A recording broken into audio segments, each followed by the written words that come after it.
पञ्चभूतात्मकं षट्शत्रुनाशकं सप्तस्वरेश्वरं अष्टसिद्धीश्वरं नवरसमनोहरं दशदिशासु विमलम् एकादशोज्ज्वलं मेकनाथेश्वरं प्रस्तुतिवशङ्करं प्रणतजनकिङ्करं दुर्जनभयङ्करं सज्जनशुभङ्करं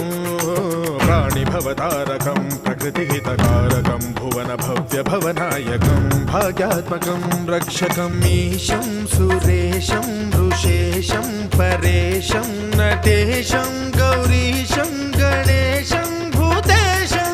महामधुर पञ्चाक्षरी मन्त्रमार्चं महाहर्षवर्षप्रवर्षं सुशीर्षं